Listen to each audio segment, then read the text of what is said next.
Islam in the 21st century. My name is Mustafa, and this is my co host in the nick of time. If you wish to talk about Islam, the ideology, you have come to the right place. We cover current Islamic news, Islamic scripture, some crazy comments, and a weekly topic about Islam to examine, critique, and analyze. If this is not enough Islam for you, please drop by our Discord to discuss any further questions about Islam.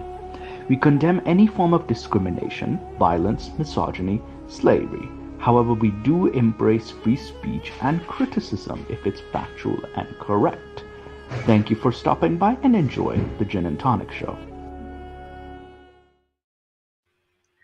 Good evening, everybody. Welcome to the Gin and Tonic Show, and welcome. Hello, Nikhil. Hey, yeah, so sorry about me setting up the time. Daylight savings and all has been like real confusing. Well, again, I'll take the blame because I requested this time at 3, or Yeah. at least I would say 8 p.m. because we just had daylight savings, and I think next week we'll do like the regular time because this week it was just our sleep cycles are getting used to it, and everything we've scheduled is getting used to it. It Yeah. will just take us a week or so. So daylight savings has been a bit of a pain, and also it's getting very dark these days. Oh yeah. Yesterday I came out of work at 5:15 p.m. and it was black outside. I know it looked like you were. This was a haunted forest when you come out of the office.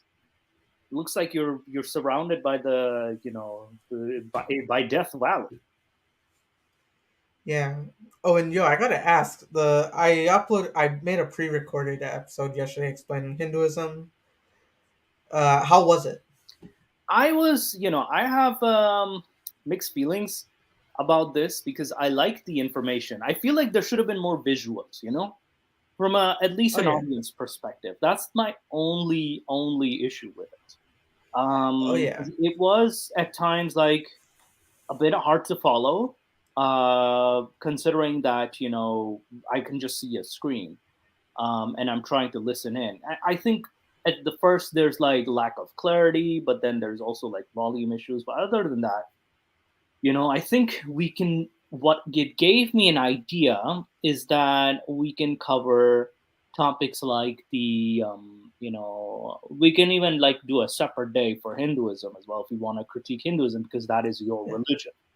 Oh Uh, yeah. So what I can do is what I did yesterday, because like for me, what happens is I learned all this in Telugu, yes. yet all the actual stuff is in Sanskrit.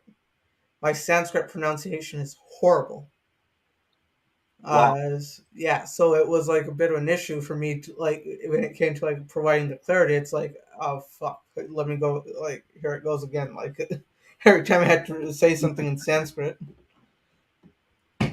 And it gave me another idea though. We can cover India-Pakistan conflicts Oh based yeah, on religion. the Kashmir issue, The the Kashmir Kashmir Pandit issue, genocide. even pre-partition issues as well too. Yeah. Like we can cover pre-partition issues, as well as the wars between India and Pakistan, not only just over Kashmir, but even over Bangladesh too. Because again, these were religiously motivated wars, and the separation Oh yeah. was religiously motivated. So there is something we can definitely explore, and the general Hindu-Muslim conflict of South Asia, as I think Richard Dawkins put it, like if religion wasn't the case, this partition would have never happened. Oh yeah. So and he does have a point. This issue could have been avoided had there not been this firewall of the religious conflict between the Islamic and Hindu religions. Um, you know, so yeah, I feel like there's a potential for interesting topics because we also wanted to see how the Hindu what do you call it reaction towards Arman Navabi because I want to go over that story again. How Arman Navabi he drew a goddess and that drew the ire of all of India and the entire Hindu community. Um, and then we have like Hara Sultan stories as well. So we did have he does have like the stories about beef vigilantes and the um, the Hindu jihadis. That is, so he calls them Hindu jihadis. So yeah, there is this conflict. The conflict between even ex-Muslims and Hindu extremists was eventual. It was inevitable. So this is something we can actually explore in future videos. But then, but yeah, definitely an interesting store. However, we also do have a video today from that. You had a video that you wanted to share regarding Yasir Qadhi. Oh yes, he's a. This video is gonna be fun.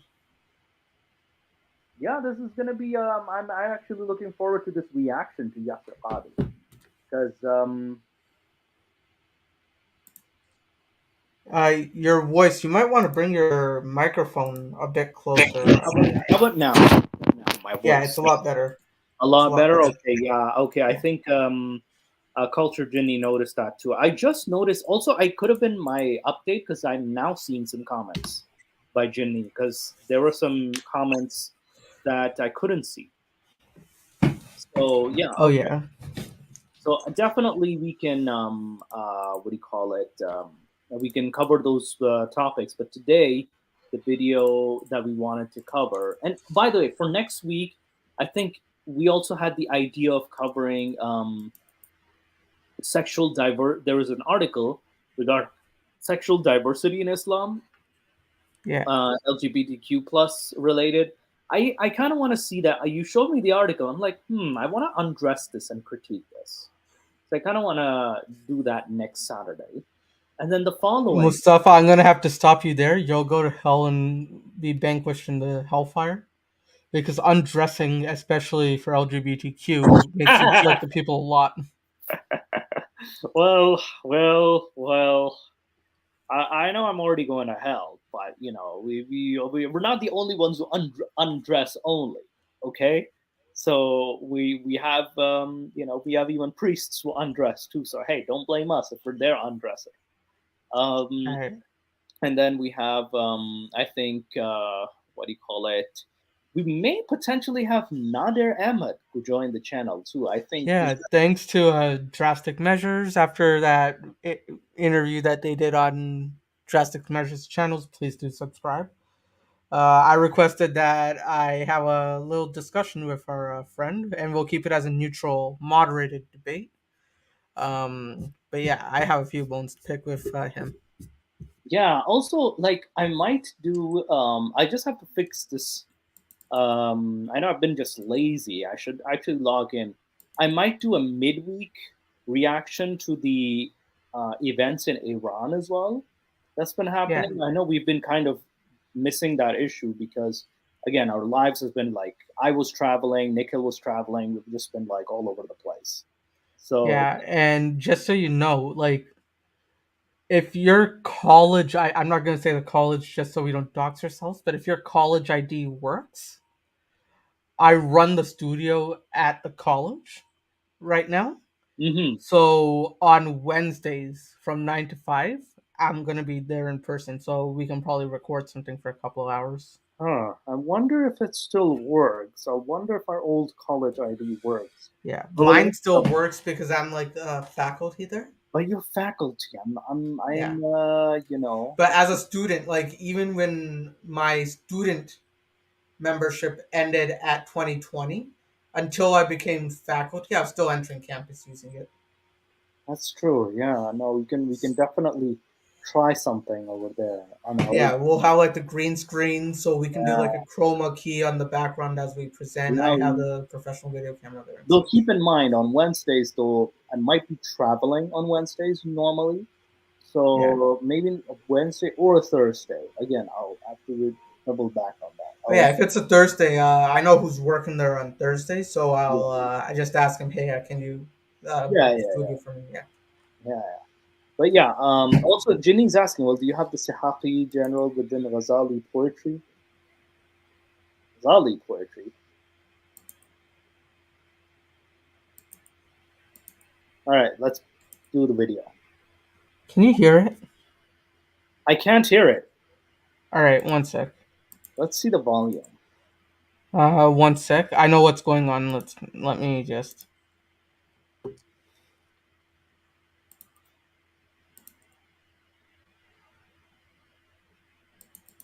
Yeah, the video files aren't able to do it, so I'll just share the original video itself. Yeah. So let me just pull that up. So it's the Yasir Qadhi's evolution Interesting how he's thing. talking about evolution. Like you and I were just discussing the process of evolution and how people demand evidence of evolution happening today. And I think Yeah. the most common thing you and I encountered, we still gave them the virus, literally COVID-19. Are you not seeing this Yeah. evolution?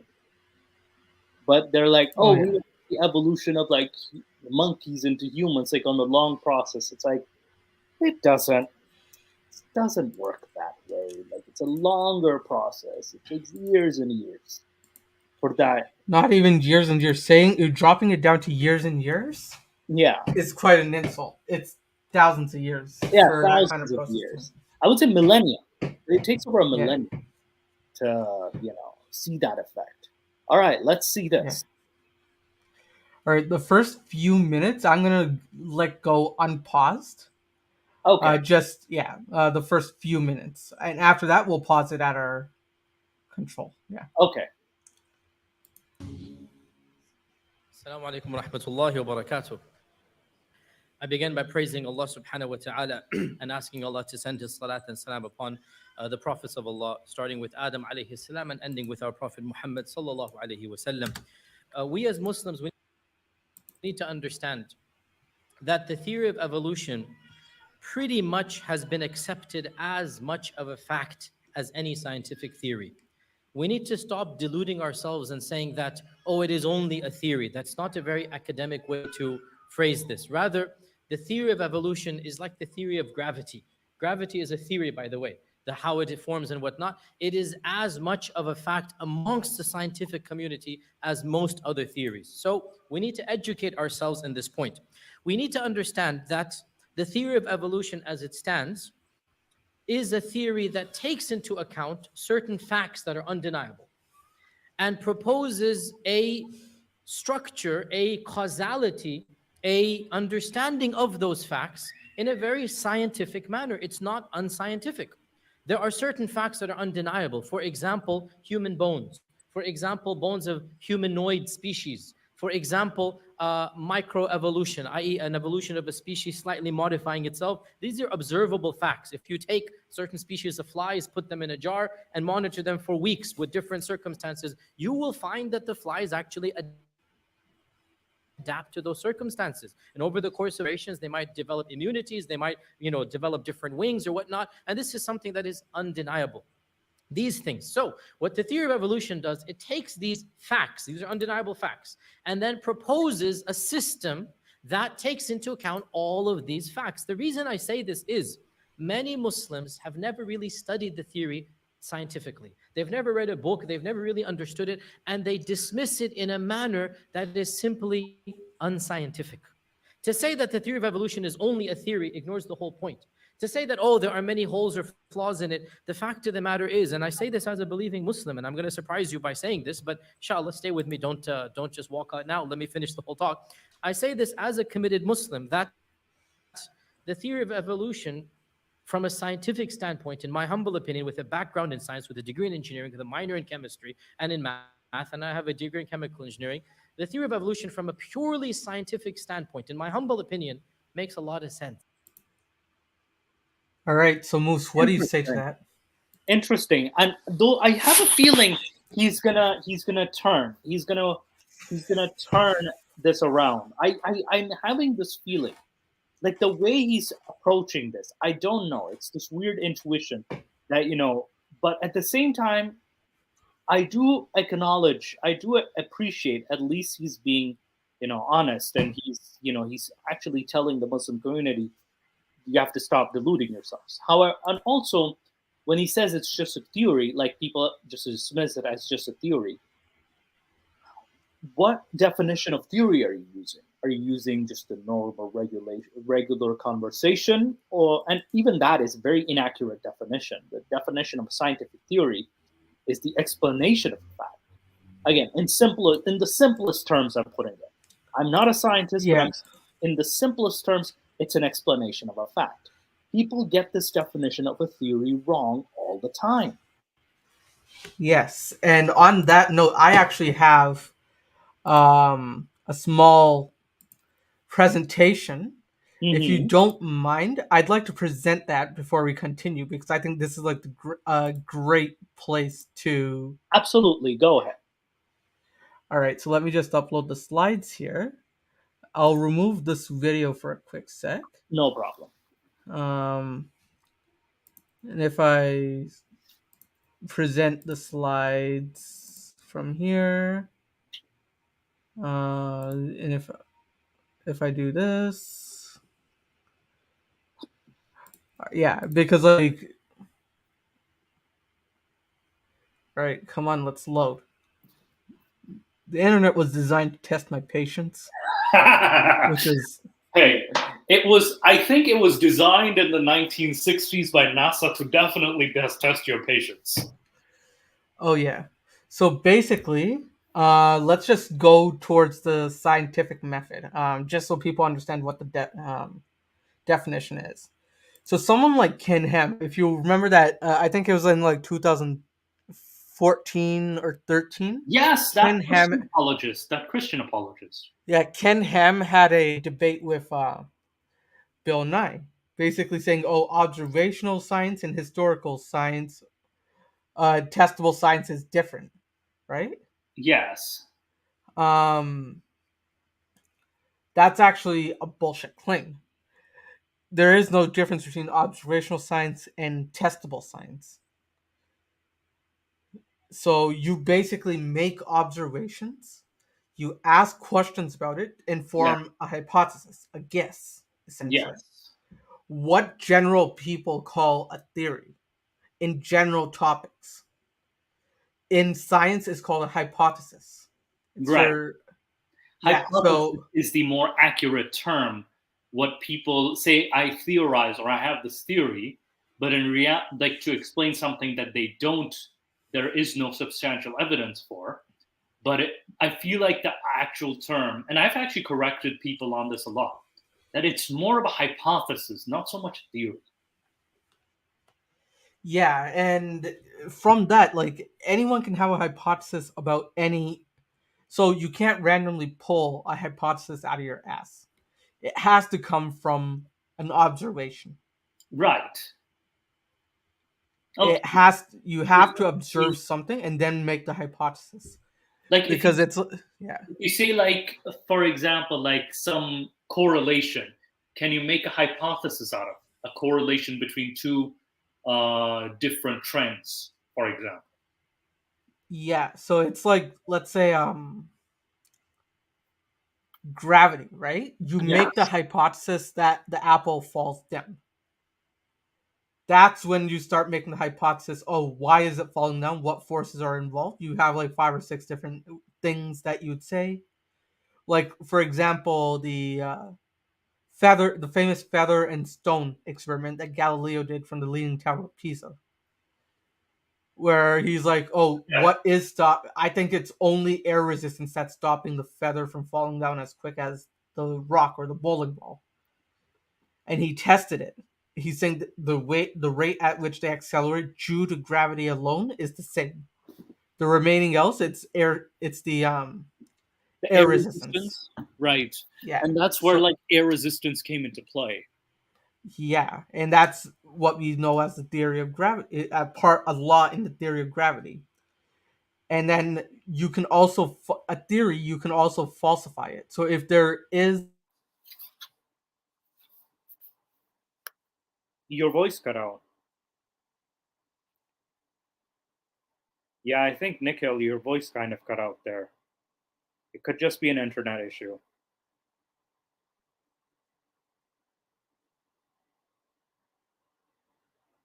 And I apologize, guys. It's not the greatest day for us with technology.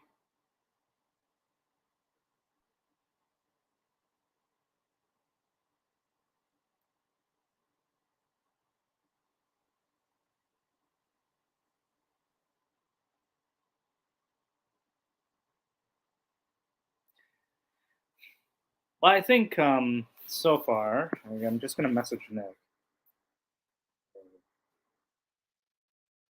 Okay, so we lost the slide. Not to worry. I just messaged him to see if I can present it or share the screen, or like even continue with the video. You can send the video here. I lost the link for the video, unless I could search it up. Unless this is Yasir Qadhi.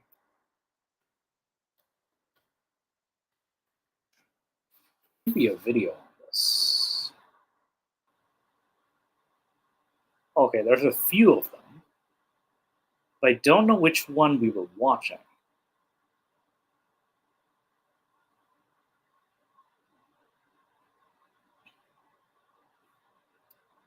Yeah, I know Nick's voice is gone.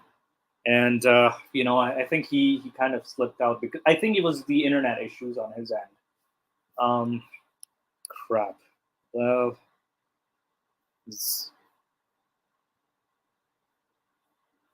okay. So what can I share my screen here? Share screen.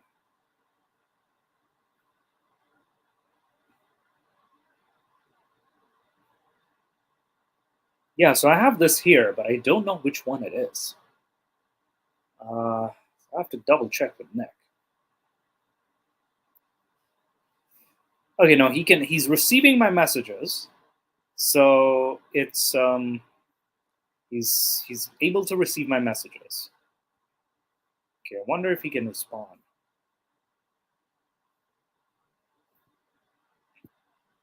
But yeah, for the perfect, he sent me the video. Perfect. All right. Okay, yeah, it's the Quran and Evolution by Yasir Qadhi. Okay.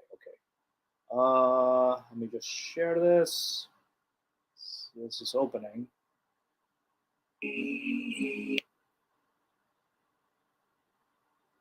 All right, let's present. Share screen. There we go. So it's the Quran and Evolution by Yasir Qadhi. Let me just up the volume a bit too. Yeah, let's just do it the max. Hopefully people can hear that.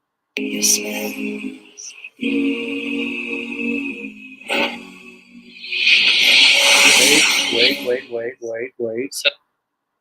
Can you guys see this? Oh shoot, you guys can't see this. Crap. How the heck am I? How am I not? It's having issues. No, I know, Jenny, I know. Where is? How the heck am I? It's not coming on the screen.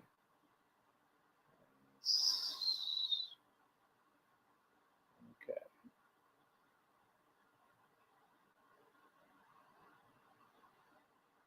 Let me try again. Let me try. Oh, hello, Jenny. Yeah. Hello, Jenny. Let me just get my PowerPoint back on. Perfect. Okay, you got Sorry, your yeah. PowerPoint back So on. sorry, my internet. That's okay. So yeah, and Culture TV, welcome. We have to give you a warm welcome. Oh, I was just jumping in because if Nike couldn't be here, it would be kind of lonely for you to be alone. For sure, yeah. No worries. But yeah, we'd love to get your opinion on this stuff as well. Because I've been into these things because I've discussed theory about verification in history. Yeah. And, I've been arguing with another guy, a master student, about this. Yeah. With regards to what reality and how we how we get closer to it. And more or less, my argument is that Karl Popper's theory about falsification works very good about science, but history is still knowledge creation related to reality. But you can't really do, tests to falsify things. So you have to go into the sources and make observations that way. Yeah, I think with history is a bit different because you have to kind of observe the clues that are given, which is the historical texts. unless it's some sort of engineering history or you do something practical, because there are some people, especially in the history of ideas when it comes to mechanical things and such, history of machines and such, where you can do actual tests. But otherwise, you have to rely upon sources and such. Yeah, and I think Nicole is gone again. I think his internet is, you know, I can take care of it. Yeah, yeah, I can definitely take care of But I it. would say that Karl Popper's idea about a theory is something that has stood the test of falsifications. You test a theory to see if it is wrong rather than if it is correct, is a Yeah, good way to view it. When it comes to science, though I should still say that it's not all things we call science. There are things in biology and certain other fields that are within science, such as psychology, where you actually do have other types of methods to gain knowledge. Science isn't the only way to get knowledge. because I know in psychology you have to do a lot of studies too, like a lot of statistics as well, and a Yes. lot of observation based on human behavior. That is. Yeah, and you can't always repeat things for Yeah, experiment due to moral reasons. of course. There have been tests in the past where they did controversial tests rather on Yeah. human babies and primate babies, that is, and children about and also like adults too. Like they've done some very like they were the best case was very questionable. The worst case was like these were just traumatic experiments. Very Yeah, unfortunately, some of those tests are still done here and there because there is always those people that manage to get their research through the yeah moral, share boards that are there at universities to check on these things. But there are yeah always, those that manage to slip through the cracks, and you get crazy things like every year. yeah. It's crazy that what happens with these what do you call it these guys that slip through through the cracks, and then they kind of still do these experiments that are very um, quote unquote unethical ethics. Yeah, but it's important to know, to distinguish here, though, that just because something is unethical doesn't mean that the research itself is, the result is wrong. It could be very good research, but Yeah, sometimes you must do some limits on what you can do because, yeah, there. Otherwise, we will have very large issues. yeah. Oh, okay, Nick. I Yeah, think we were having issues with me trying to share the screen, right? Can I try yeah. Now that? I'm back. Yeah, Okay. I'm back. So basically, what you would do is like I have to add it as permission. Right, But right. yeah, I'm not an admin yet. Yeah. Okay, okay. all right. So yeah, let me just go back to that slide so we can go without interruption this time. Hopefully, I had to like kick my router a few times and. No problem. Yeah, so All it right. says here the scientific theory is a coherent group of tested general propositions, commonly regarded as correct, that can be used as principles of explanation and prediction for a class of phenomena. And Nikhil, now's your time. Explain this gibberish, please. Basically, a scientific theory or a theorem is just a list of hypotheses that have been tested and been proved to be correct according to the experiments and can be used to predict certain phenomena. Right. So, if you, let's say, like that apple, right? The law of gravity will state if something is dropped, it will fall. That's the hypothesis. You test it. Yes, it falls. Therefore, you have the theory of gravity. Obviously, it's a lot more complex. There's a lot of physics involved in order to test it. But in a sense, the theories are basically propositions and hypotheses that have been tested to be proven as correct. But the reasons why they are still theoretical is because if other observations of development of technology and science are coming forward, because obviously with our current computational power we might not be able to see certain things or process certain observations, or test certain things. If our testing ability goes really higher in the future iterations of our computational skills, then we would be able to uh, get change our theories that we have in essence. So, in essence, what you're saying is that in order to change the theory Yeah. in simplistic terms, you would have to find more evidence against it. Yes. So, it has to be proven constantly that this theory was wrong. Yes. So, okay, that makes a lot of sense, and it's it's a sensible method, um, Yeah. overall. Now you might get the question, well, what's the difference between a theory and a law? So a Right. theory, yeah, I a think theory, Zakir yes, Naik, Zakir yeah, Naik was being told about a law and a theory, and then he went on some weird tangent about the English language on that oh yeah, debate. But yes, you go ahead. yeah. So scientific theory is just a well-sustained explanation of some aspects of natural world, whereas a scientific law is the observation that the phenomena that the theory attempts to explain. So the observation, the apple falls on the ground, Yeah. is the observation. It's a scientific law.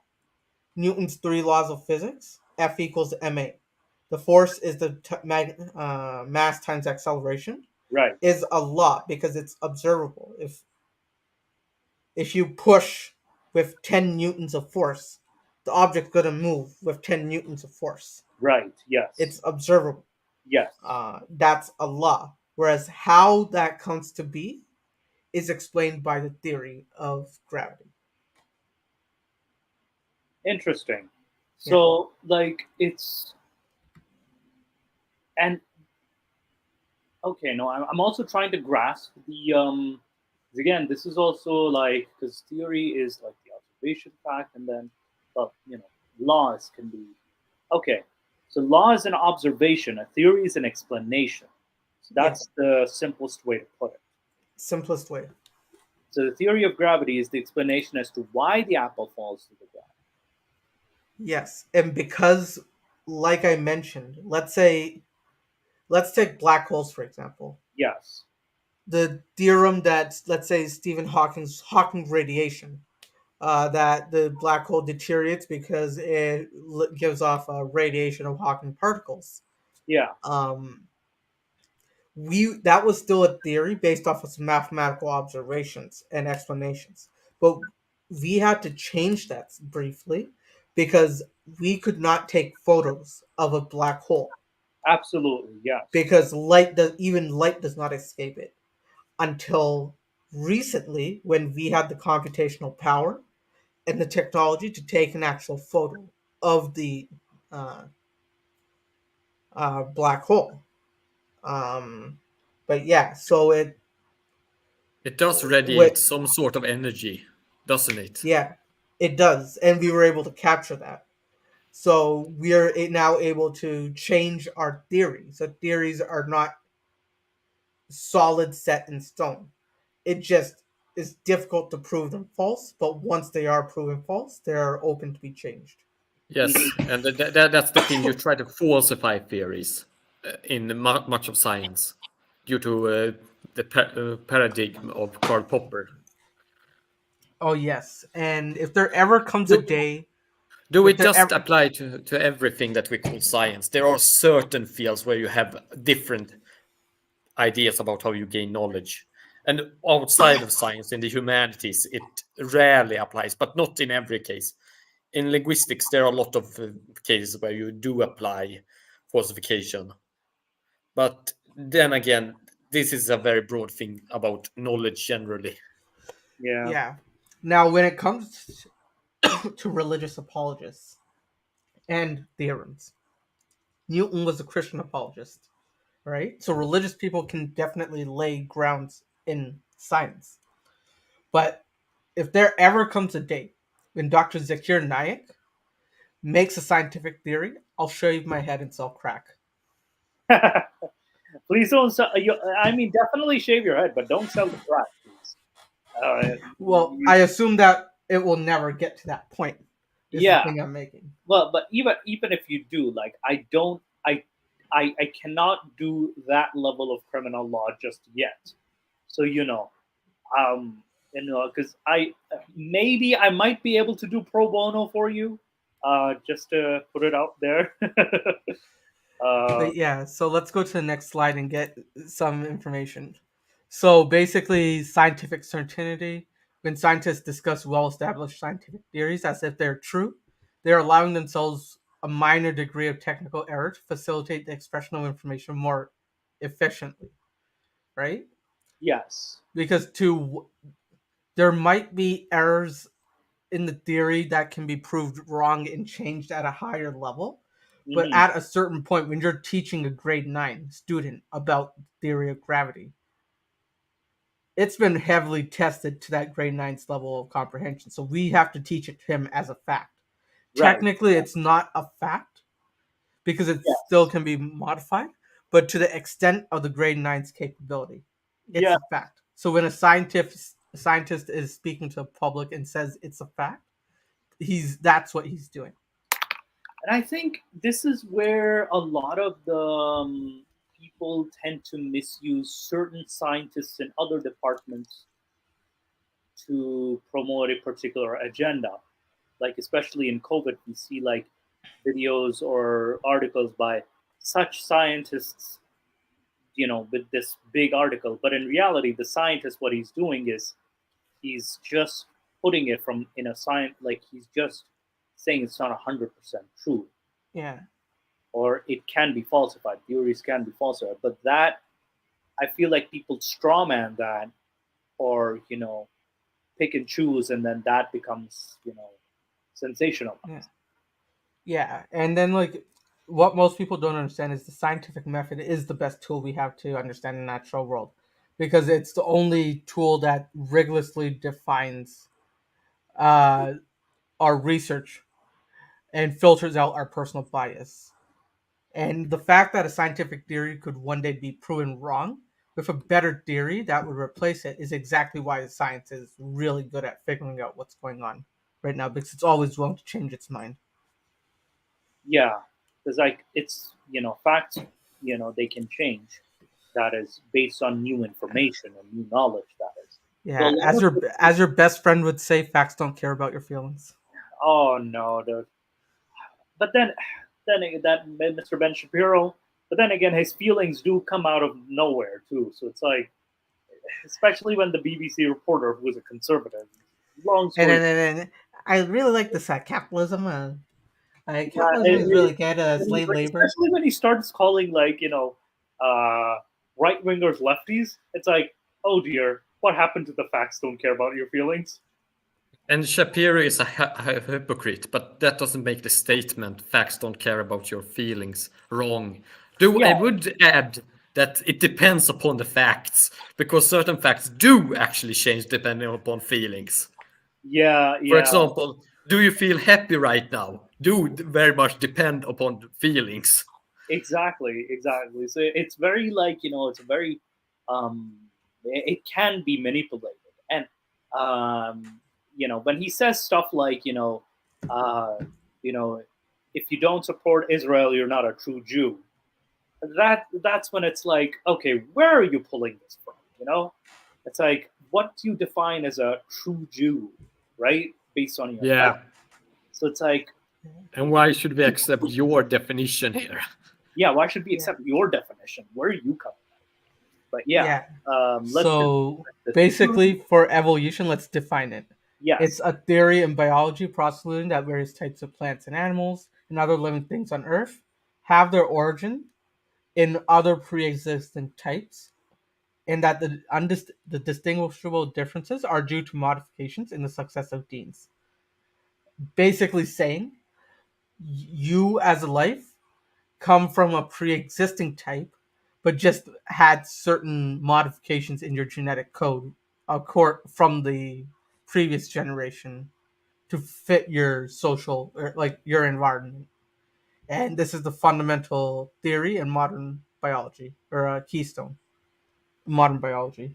Interesting. And it kind of it reminds me that of different animals that is who evolved into we used to be related, that is certain animal groups that used to be again said to have a common ancestor, again said to have a Yeah. common ancestor, such as I'm going to pick an example like wolves and dogs, and then they just somehow like separated. Yeah. And here's a question that I get all the time. If evolution's true, then why do monkeys still exist? Right, It's right. like if you descended from your grandfather, why does your cousin still exist? Is essentially what you're asking. We didn't descend from a chimpanzee. Chimpanzees and us descended from a similar A common ancestor. common ancestor. Your cousin and you did not descend from each other. You guys Right. both descended from a common ancestor, aka your grandfather. So that is the big. What you're saying is that is the big misunderstanding of the what do you call it?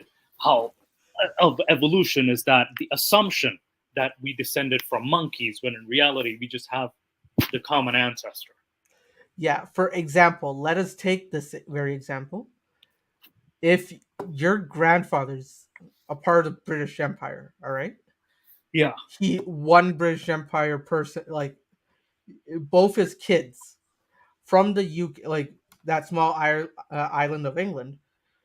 Let's say both brother, brother A and brother B of that person. One moves to, let's say, South Africa, and another one moves to Canada. Now, for person A in Canada, his son is evolved to like take the cold more. He can go out like with into like 10-degree weather with like shorts on. And then the guy from South Africa, he's gonna have like another kind of thing. He's gonna be able to live in hotter environments. Interest. Yes. Right? Yes. That's evolution right there. You both have this common grandfather in the UK, but due to circumstances, one moves to Canada, one moves to South Africa, and depending on the location, you evolve different traits. You're still cousins, but you just have different traits. Yes. And and then with generations, when they what do you call it, mate with let's just say a local, for example, Yeah. their children, even though they'll be related, like cousins, distant cousins, they're Yeah. cousins, but they're just like, you know, far different genetically speaking. Yeah. So culture Ginny, do you think I put that in like good terms that people understand? Yes.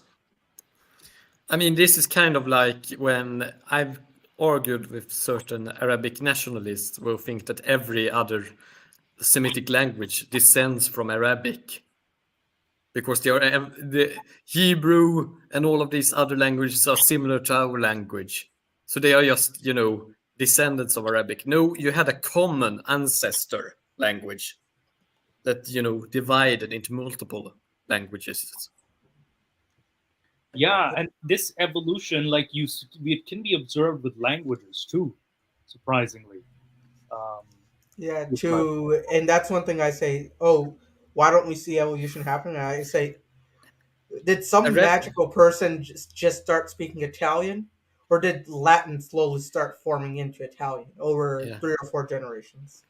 and even Arabic is also very interesting from a language perspective since it has so many features that are very developed, have changed very much from Old Semitic, with the Proto-Semitic that existed from where every Semitic language descends. But it also has these extremely archaic traits left. yeah, especially Arabic grammar itself too. Like, it still like needs the symbols. That is, It's still, modern dialects don't have, for example, cases, but Old Quranic Arabic has it, and cases were gone by in ancient Hebrew. And in many other Semitic languages, it's only Ethiopic guess, and some of its descendants that still has it. interesting, and it's kind of similar to the evolution of Hindi and Urdu too. Like spoken wise, Hindi and Urdu are practically the same, almost the same. But when it comes to the writing, that is, one is written in the Arabic text, or one is written in the Sanskrit text. And with Urdu, it has more sounds from both Persian and Hindi. There are some borrowings from Arabic, but mainly it's the text. Whereas Sanskrit doesn't have those pronunciations. It has more pronunciations from the ancient Indian languages. Um, so this is it's a weird form of evolution. And now today, what we have is because of in North America or Western countries, we've also seen a development of, through text messages at least, Anglo Urdu or Anglo Hindi or Latinized Urdu, because the younger generation is writing Urdu or Hindi in the Latin text. So I see that also in itself as an evolution of the language and might I develop mean, language. I mean, I've seen a lot of Arabs begin typing, Arabic in Latin, and they are actually surprised when I type on the computer Arabic. Yeah, a lot of And Maltese is a language that is very closely related to Arabic. It began as an Arabic dialect, but later evolved into its own language, interesting. and it uses Latin script. And then there's also like different influences on like the Spanish language too from Arabic, Yes. as well as old regional dialects from that region as well, from Latin. So there has been like some, a lot of influence from Language evolution is a lot more complex than biological evolution, since you can cross-pollinate in a way that normal organisms can't. And you also have different starting points, because evolution, theoretically, you had one first organism from where everything descends. In language, you have several starting points you have of several. languages that evolved just spontaneously, because humanity, which has pretty much been proven by, say what you want about the various things that what is he? Oh God, I've forgotten his name. The famous linguist that Chomsky. Yes, Chomsky. Noam Chomsky. Say what you want about him and his, other political leanings, but in linguistics, he is like Albert Einstein. And he has actually pretty much proven that language is something inherent to humanity. If you don't have it, you will evolve, you will, develop it. Right. So that is something one can argue that is inherent with humanity. Yeah. And now I think in the next part, we've diverted a bit. Let's go back to the anatomy and physiology, which is Nikhil, take it away. All right. So basically, one evidence that we have of evolution is with the anatomy and physiology. So let's take, for example, vestigial organs. The concept of vestigial organs applies to genetically determined structures or attributes that apparently lost most or all of their ancestral functions in a given species. For example, we got the appendix, right? Yeah. Or the tailbone. We no longer have tails, yet we still have a tailbone. It's like slowly evolving out of the way. Yeah. It hasn't fully gone. It hasn't fully gone. Huh. Okay, that makes sense. Because like I was just thinking, why the hell do we still have the tailbone? And it's now that makes sense, because we did have the tail. It's just very slow in like getting rid of it. Yeah. But yeah, and then the next part he says is analogous structure. Yeah, it's basically a body part that in different species that has very similar functions, but not in structure. That evolved in similar environment, so challenge. For example, the wings of moth compared to birds or bats. All three of them have wings, but all three have separate forms of wings, right? Yeah. So they the wings of a bird are more like made very more feathery.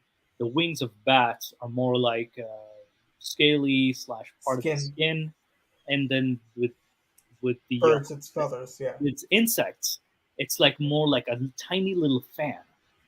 Like that's how I can describe Yeah. it. Very little option. I don't know how to describe. But yeah, so those are things we can observe as well. So I'll skim these through these because we still got to get to the video as well, right? But Homologous yeah, is like example of an organ that appears in underlying and anatomical commonalities. So just commonalities between in yeah, different organs, such as you'll observe commonalities in the organs of a lion and a cat. yeah. All right, All right. let's go ahead. So this is an example. So if you look at humans and gorillas, for example, our chest proportion and the anatomy of our muscular system is quite similar. Obviously, the gorilla is going to have more strength and different proportions, size and such, depend because like they don't walk bipedally all that often as humans would. So Yeah, there our hip abductors would be a bit stronger and such. Our cores would be a bit differently built, but in any case, it's a lot similar. The pectoral muscles of a gorilla and human would be a lot closer than, let's say, the pectoral muscles of a cow and a human. yeah, and then you one can actually like observe these Yes. commonalities, and we do have certain wrestling moves we've taken from gorillas, such as the gorilla press. We literally call it the gorilla press. Um, and yeah, I think the I would still not advise us to any humans to mess with gorillas, no matter how buff you are, because that thing will rip you to shreds. Oh Um, yeah.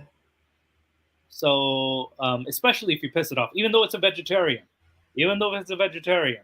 it can Yeah. still send We make turn we tense. turned into Joe Rogan's podcast right now. Exactly. My So are apologies. hippopotamuses as well. Yeah, Yeah. yeah. Let's not go to the. I watched enough of Casual Geographic and to know about what animals to avoid.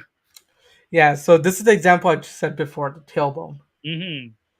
We don't have a tail anymore, so it slowly starts to evolve away, but it doesn't go away overnight. Yes. So this is with like the bat, the penguins, and everyone. They all share a similar bone structure with the radius, the ulna, and the Interesting. carpals.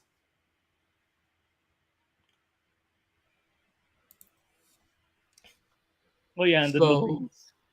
yeah, These are the different wings, and and then then so basically with the appendix, organisms that are herbivores, how big our appendix is, that's used to break down their diet. Whereas humans became more of omnivores, correct? yeah, So our we still eat plants, but our diet of plants has gone down. So we do not need as big of an appendix as, let's say, a deer or a gorilla that just eat plants, right? To a yeah, point where we can just eat a carnivore diet and still exist.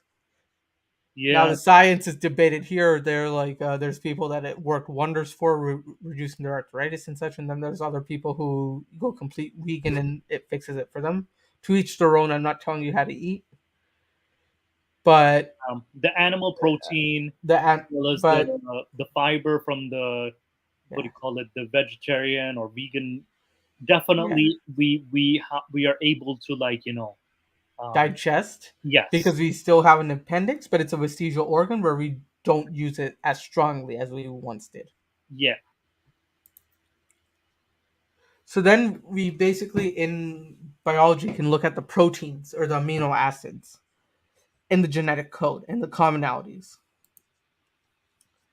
So basically, a group of scientists were able to sequence the genes of a woolly mammoth, right? Hmm. And they showed that there's the mammoth genes when it's compared to modern Asian and African elephants, a lot of the genes actually match. Okay, so And Asian elephants could have evolved from mammoths, and then they share Yes. more DNA, have the more common ancestor, and then you give the example of roundworms. They share 25% of their genes with humans. Yeah, with this is similar protein structure. Right. Okay. This is very interesting. So yeah, like the closer we are in terms of like let's say a chimpanzee and humans. Like Yeah. what's the difference, right? Like hair wise, skin wise, it's probably a bit more. They probably got like two or three genes for muscle development that we don't have and such, and then we got probably have vocalization. So I think there's like a few hundred genes, but in the terms of like the entire DNA, that's only like 1 or 2% different, Yeah, right? because we say bonobos and chimpanzees and humans are the closest, like 98%. Yes, and like the thing, like for example, there's one gene mutation that we can trace between chimpanzees and humans. Mm-hmm. It's the neuroreceptor gene, right? So it's basically or neurosuppressor. So our brains or our cells grow at a much more rapid rate, which helped cause our brains to grow faster, right, or bigger, Yeah. making us a bit more intelligent than our chimpanzee counterparts. But what that the downside of that is that it also develops cancers, tumors. Oh man. Yeah, so we're more susceptible to so we actually chimpanzees cannot get tumors because this gene has not been activated for them. So in essence, like if anybody argues humans have the perfect structure, we can bring up this argument that chimpanzees have it better than us because They can't get cancer. exactly they can't get cancer. We can. Yeah. So So the further, so like the thing is, so the further away we can act with CRISPR, we can track a lot in the genetics. I work for a biotech company in the software development area using CRISPR, and the amount of data you can get from the genetic code will shock a lot of people, and it's intense. So you can match every single bit of the gene codes and trace it back. The interesting. more common the DNA, the more recent the common ancestor. This is very interesting. More evidence through chimps and gorillas. Yeah, so chimps and gorillas had a closer Fewer common difference. ancestor than humans in them. Like dogs and making them they could have evolved from each other from a few differences in the DNA chain.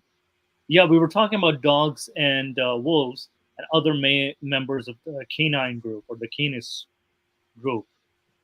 Yeah, Uh, and like to this day, wolf dogs still exist. So I think humans and chimpanzees. Not that I'm here for like I'm not an advocate for animal testing, so I really don't recommend testing chimpanzee and human hybrids. yeah. That's getting into Alex Jones territory there, and but dogs and wolves can still interbreed. There's wolf dogs, especially around Toronto where we live. If you go 25 miles north, you can actually play with wolf dogs. I And have a friend that raises a wolf dog. even coyotes and wolves too, like they've kind of adapted and they're now koi wolf status. Oh yeah, They've because their genes are kind of closer uh, in comparison, and I think I feel like chimps, gorillas, and humans are a little further away compared to yeah, dogs and yeah. wolves. Again, like I mentioned, it's not a theory I want to be testing. Like, Let's not test it, please. Let's not test it. And yeah, and like culture Jenny, yeah, nobody wants to sound like the Soviet scientist who wants to create human ape hybrids. Was there a guy who did? He tried that? oh yeah, you don't know? No, I don't know this. Yes, there was one. I've forgotten his name, but yes, it's kind of infamous that the Soviets did have a project in order to create human man hybrids that would, be able to, function as more or less obedient super soldiers. Yikes! Oh boy! And oh boy! Oh boy! Oh boy! Oh boy! This is All right. Yeah, let's continue to the next slide. well, Yeah, so we have like a mammoth and an elephant here. Now, I think there's this test that they're trying to do is like they're trying to take an Asian elephant ovum and put the woolly mammoth's DNA in there to make like a mammoth elephant hybrid. yeah, and I don't know. It might be successful. It might not be. We'll have to see. Yeah, because like what most people don't comprehend is that mammoths actually existed around the times that the pyramids were built. Yeah, they So were. people think they're very ancient, but they actually existed until a few thousand years ago. Yeah, So in the evolutionary chain, I don't think they're too far off to be able to not breed with Asian elephants here. Not that I'm, again, like I mentioned, I'm not for animal testing, but if some scientist does it and it happens, like I couldn't care. like as long as it benefits the environment, I'd be okay with it. It has to Yeah, benefit the ecosystem. yeah. Um, but yeah, like this is definitely interesting. And paleontology, So with we can find evidence with the fossils. right? Basically, fossils in transition fossils can show how certain features evolved and how long they lived. So basically, the iguana tooth will show like the intermediate species between, let's say, for whales, right? Yeah, Whales actually, so how it evolved was whales evolved from land animals going into the water again. yeah. So, as you can see in this system, whales still have feet, Hooves. in They have essence. hooves Yeah, because they they have hooves. evolved from hoofed carnivorous animals. Yeah. Interesting. It's a vestigial organ for whales, quite like humans have the tailbone. Hmm. But with our whale skeletons that we have, we still see hooves on near their dorsal fins. Interesting. This is very interesting. Yeah, I did not know of the hoofs with found in whales. and we can tell like the size and the transition of each kind of animal, and with the genetic testing of the fossil as well, if we can Hmm. get some organic matter out of it. Hmm.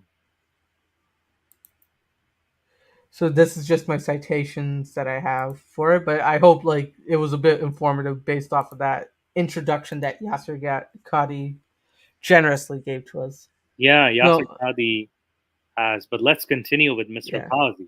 yeah, you're sharing the screen for it, so if you wanna, Oh, okay. I think we were at what the mark? 2 minute mark, he just finished. So like, yeah, Let's do play one. the 2 minute, and then we'll These just facts. like, The reason I All right. say this is many Muslims have never really studied the theory scientifically. They've never read a book, they've never really understood it, and they dismiss it in a manner that is simply unscientific. To say that the theory of evolution is only a theory ignores the whole point. To say that, oh, there are many holes or flaws in it, the fact of the matter is, and I say this as a believing Muslim, and I'm going to surprise you by saying this, but inshallah, stay with me, don't just walk out now, let me finish the whole talk. I say this as a committed Muslim, that the theory of evolution, from a scientific standpoint, in my humble opinion, with a background in science, with a degree in engineering, with a minor in chemistry and in math, and I have a degree in chemical engineering, the theory of evolution from a purely scientific standpoint, in my humble opinion, makes a lot of sense. Don't misquote me. I said from a scientific standpoint, it makes a lot of sense. Now, the issue comes. Okay, so it's like he's like, don't quote me. The reason he said from a scientific, he's still walking a very tight rope. Notice that he's walking a very tight rope. So he still doesn't want to piss off the religious. If you guys can hear me, can you guys hear me? we can hear you. Yeah, Okay, yeah. So he's still walking a very very thin line. All right, let's continue. yeah. Comes that we are Muslims. Alhamdulillah. We believe in a book. Alhamdulillah. That book tells us a very different version of events. right? So we now need to formulate a response. How do we reconcile? What do we do when the book says X and modern science says Y? This is really what we need to do. And we need to be mature when we do this. We need to be frank. We need to be honest. And we need to begin by understanding that there is a very big difference between the Western paradigm and the Islamic or Eastern paradigm. There's a very big difference in how the West views science and religion and scripture, and how the East, or the Muslims in particular, view science and religion and scripture. To be very short here, to move on to the next point, the West, from the very beginning, has had a tension between religion and scripture. From the very beginning. The Catholic Church, that was the only dominant church in Christianity 1,000 years ago, the Catholic Church prevented education. They wanted people to remain illiterate. As we all know, they did not want people to read even the Bible. Even the Bible, they didn't want people to read it. Martin Luther, what made him famous, one of the things that made him famous, was to translate the Bible into a language that people could read, German. The very fact that he translated the Bible. This reminds me of the Muslim community itself, too. You still want people, non-Arabs, to read it in Arabic without actually understanding it. There's still this push of read it in the Arabic. So it's eerily similar to what the Muslim community is doing today. Was something so big for them. So from the very beginning, the church and science and education had a big clash.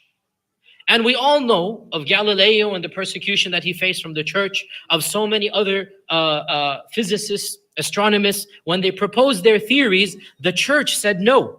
The church forced Galileo to recant, and Galileo publicly had to say, okay, I don't believe it anymore. Even though in his heart he probably did. Whatever his theories were, the theory of rotation of the sun and the earth around the sun, he had to publicly distance himself. And towards the end of his life, he had to basically go into retirement, because the church forced him to stop thinking, to stop publishing, to stop research. And this is one of many. There were even people who were burnt at the stake by the church because their scientific theories clashed with scripture. So what happened?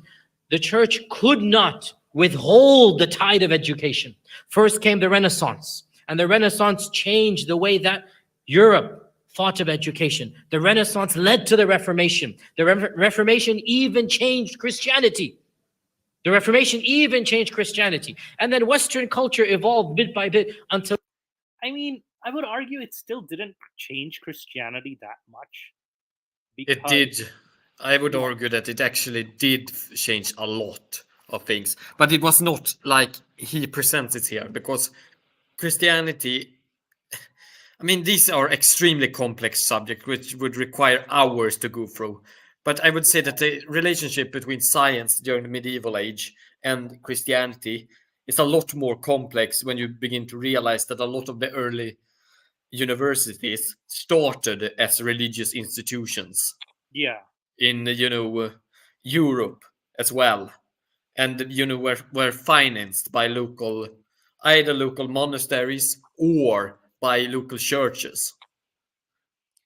And keep in mind, like from a scriptural standpoint, or at least from the theological standpoint, or scriptural rather, that there hasn't been much of a change. Like, sure, you have different translations and all that stuff from King James and all that stuff, but like the beliefs, the beliefs haven't changed. They haven't evolved much, so it hasn't changed much. Kind of. I mean, there are a lot of issues that in the past were extremely huge issues, but today are not. I mean, how many Christians see it as a fundamental part of their faith to do a pilgrimage? Yeah. Not something like that, no. Something like that, no. But that was considered fundamental during the medieval age, to go to your roots. If you had the money, you were expected to travel. To go on a pilgrimage, either to a local saint if you didn't have that much money, but if you did have the means, you were supposed. It was even proclaimed as a sacrament, right, during the Middle Ages. So, I mean, an obligation to go on a pilgrimage to Jerusalem. Oh yes, yes, that pilgrimage. Yes.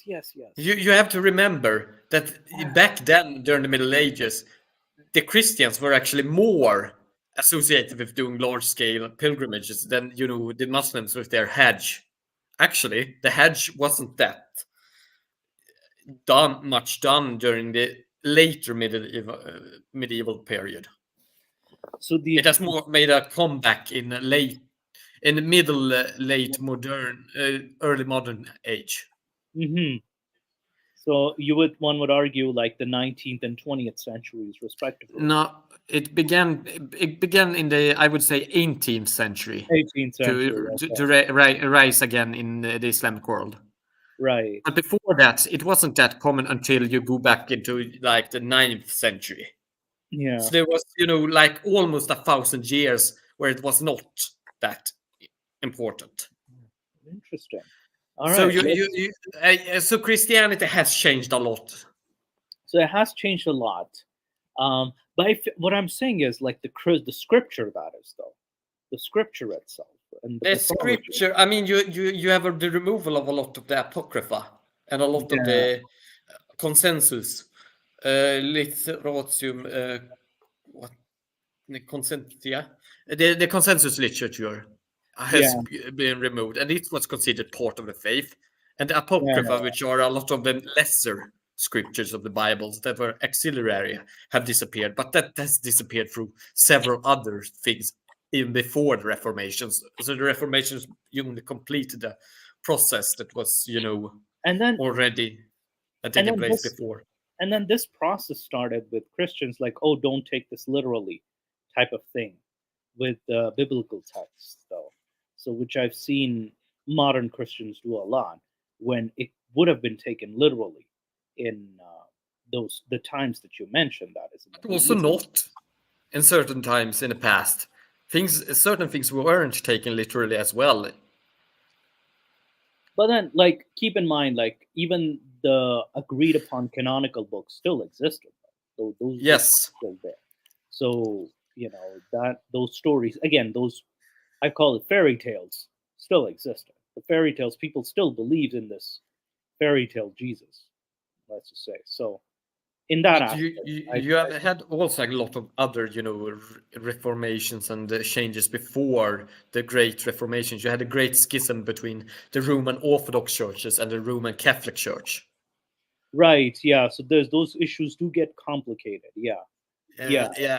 And and you have the entire issue which preceded that with the iconoclasm of the Roman Catholic churches and the anti-iconoclasm, which has changed positions, later when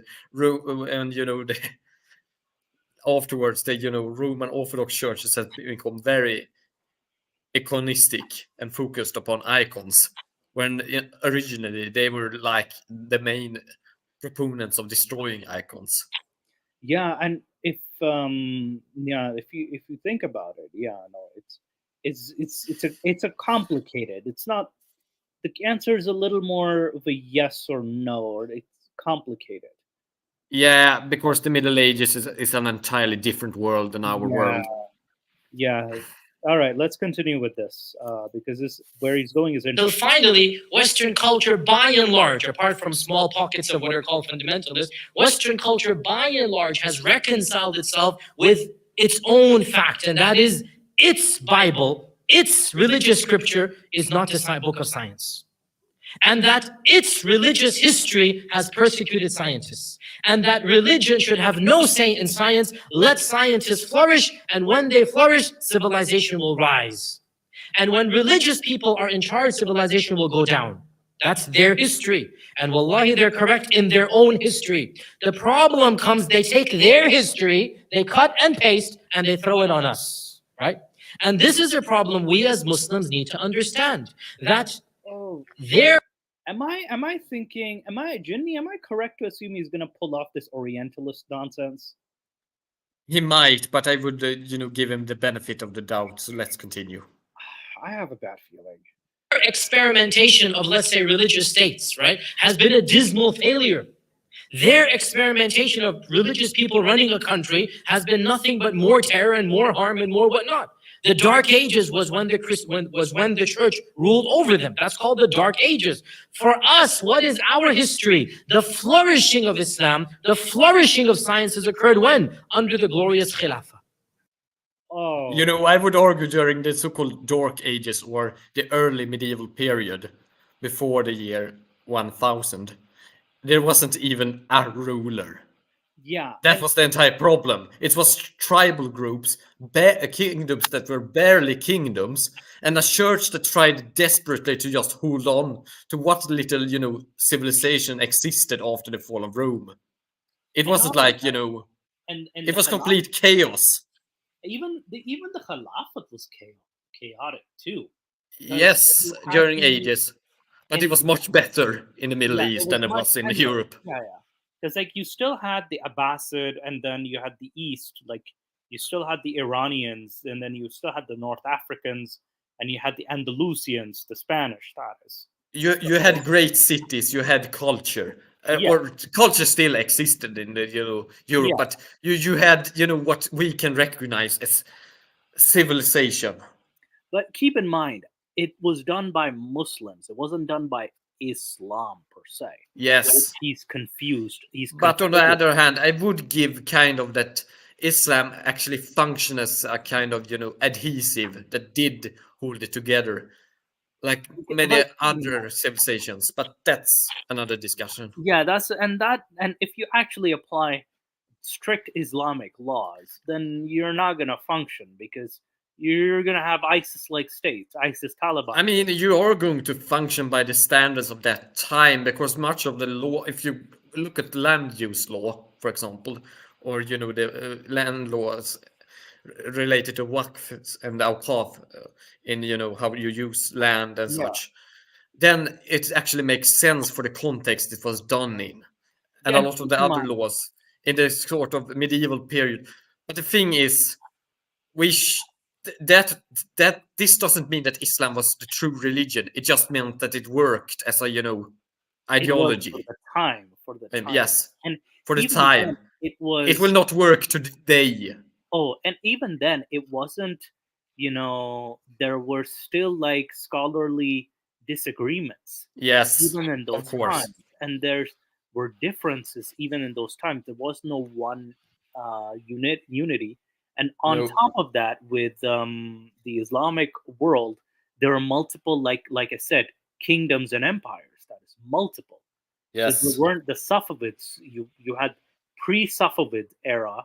You had like the Samarids. That is. You also had Oh, the I was more discussing the Abbasid period, but even they were yeah, yeah. splintering up during It the was, yeah. Even the Abbasid later. period had like a slow decline, and then you had the Mamluks come in, and you had like different issues because there was a lot of political unrest too during those times, and a lot of scientists from those times were also labeled apostates that you claim were Muslim scientists were called apostates or were called were told that they were doing haram. Ibn Sina or Abyssina that you call the famous one, Yeah, but and uh, even Razi, you have like yeah, these famous names who are literally insulting Muhammad.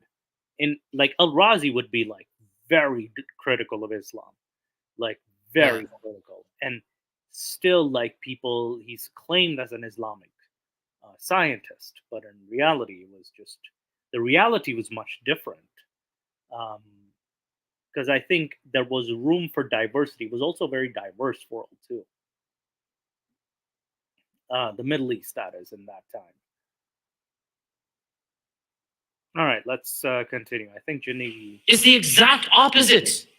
When we were faithful to our tradition, and I'm not an apologist, I'm not somebody who paints everything in a rosy picture, but He is an apologist.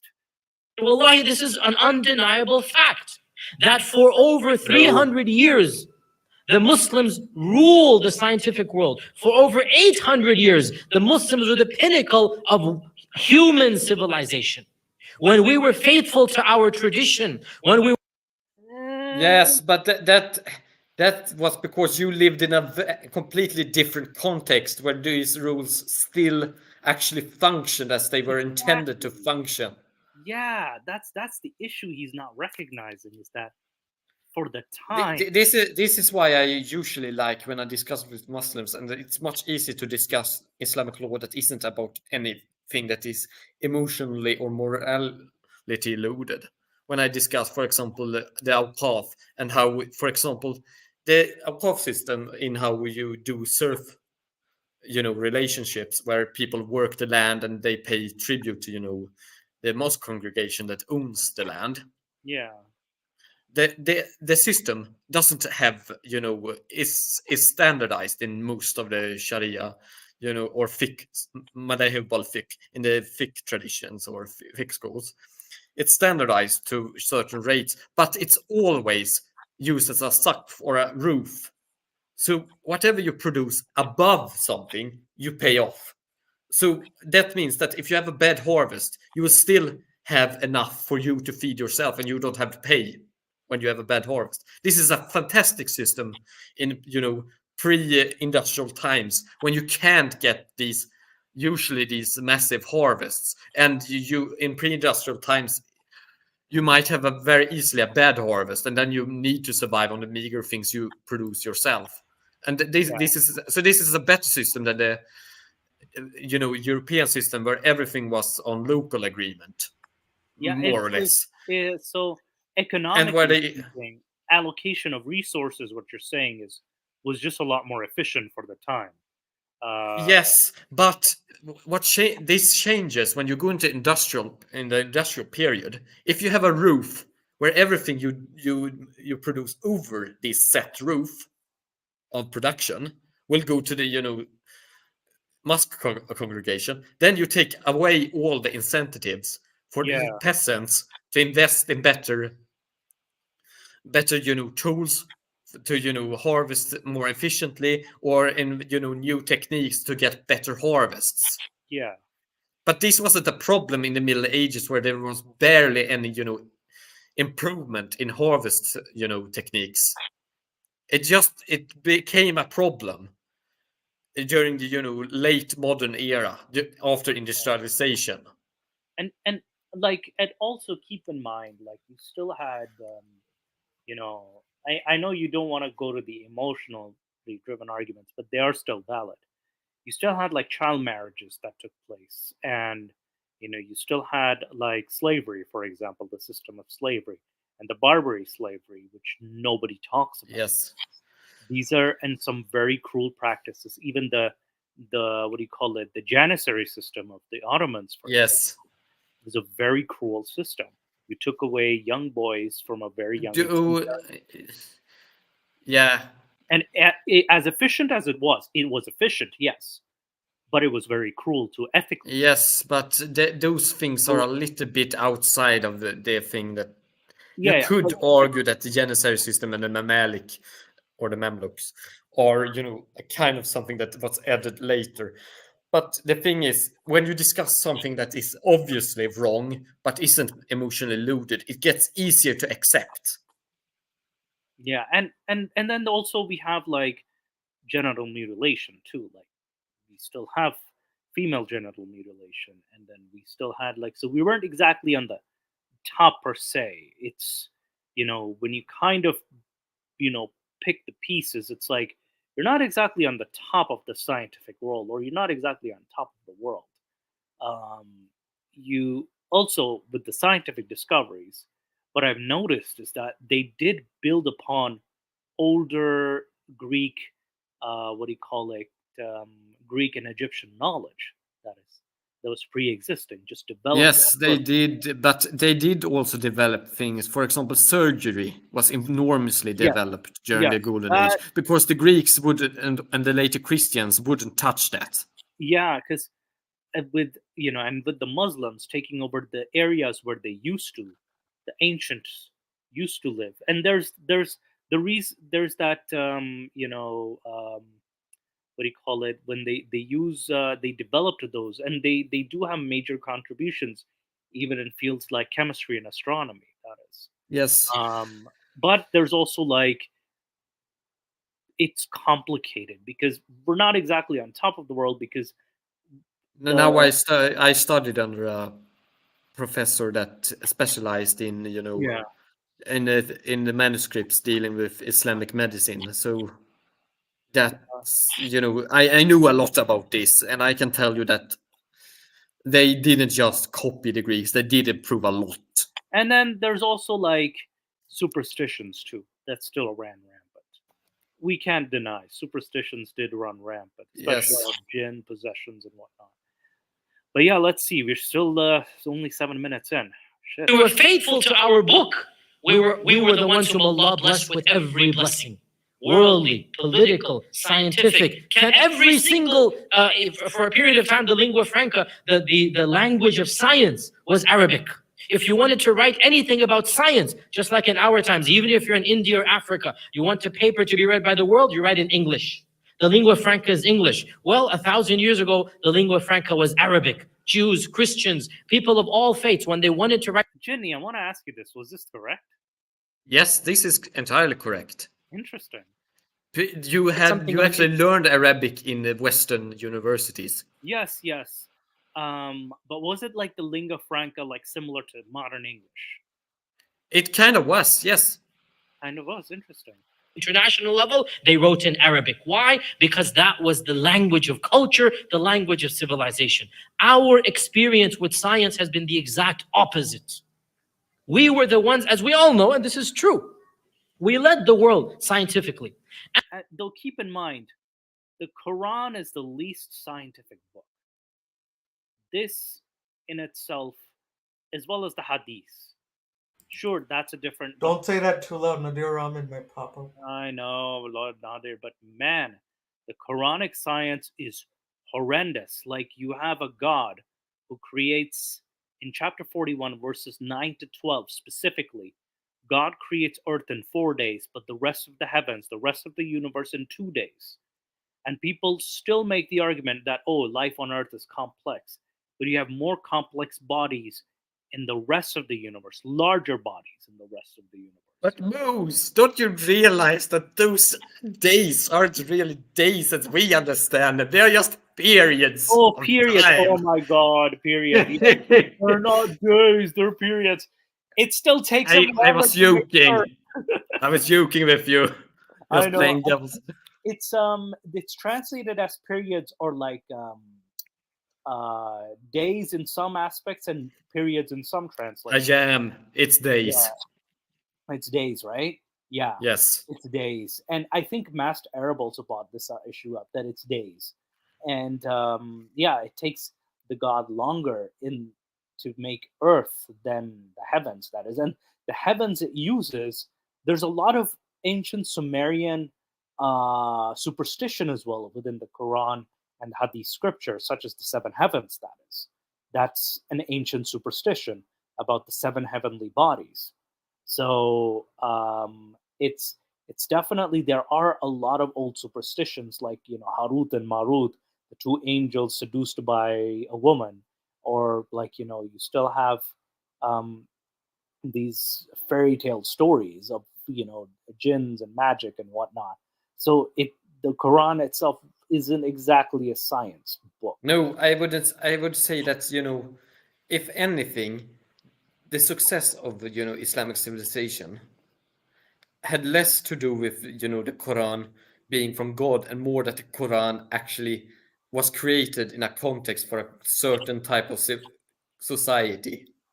And keep in mind, because the Quran, they didn't stop it there. They didn't stop there. No, you had the hadiths, and then you have all of the tafsirs traditions, and yes, you had the tafsirs, and you had even hadith explanations to exegesis of the hadith themselves.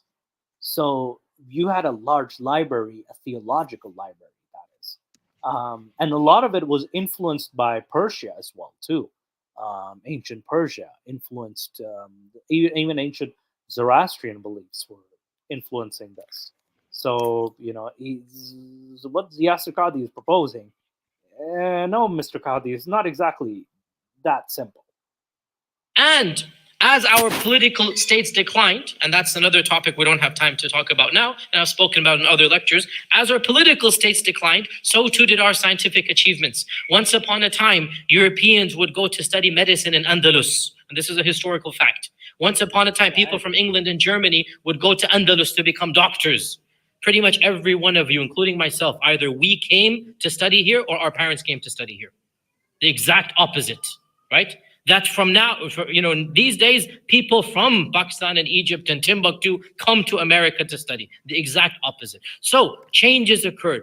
But one thing, the Muslims never lost faith in their book, alhamdulillah. The Christian world, by and large, lost faith in its book. It becomes an ethical book. Nobody follows the Bible literally. Even fundamentalist Christians cannot follow the Bible literally because there are commandments that are simply beyond them. Nobody is going to be stoned to death if he disobeys God on the Sabbath. If he lists firewood on the Sabbath, you're not going to stone him to death. Nobody does that anymore. Even Orthodox Jews don't do that anymore. So by and large, the Christian world, the Jewish world, simply evolved beyond the literalism of their scripture. Now, they know from their experience that scriptural literalism is stagnancy, it's backwardness, it causes problems. When they see the Muslim world by and large is still literalist, it is still fundamentalist, it still believes in the Quran as being the word of Allah. I am a Muslim and I firmly believe with every single fiber in my soul that the Quran is the divine, uncorrupted speech of Allah. It is the literal word of Allah. Now, when a Christian or even a Western, an American, a European, even if he's atheist, agnostic, when he hears this, deja vu, been there, done that. Our civilizations had this experience. That's what held us behind. You guys need to get with the program. You guys need to have a reformation with a capital R. You guys need to follow our footsteps. We've been there, done that. We know these problems, right? And so we need to understand there's a fundamental paradigm clash between the Western world and between the Islamic world. Well, the paradigm clash is not necessarily just with the West. It's also within our own civilizations too. Our own people are also evolving as well. And when I say our own people, within the Muslim world, you have free thinkers. You still have people who speak out against this. They do say that this is outdated. There have been even scholars, Shia, albeit they're Shia, like Ibrahim al-Qummi, who stated that the Quran was corrupted. They admitted But that. I would actually let him continue to speak. I'm feeling interested in this regard. So we come along.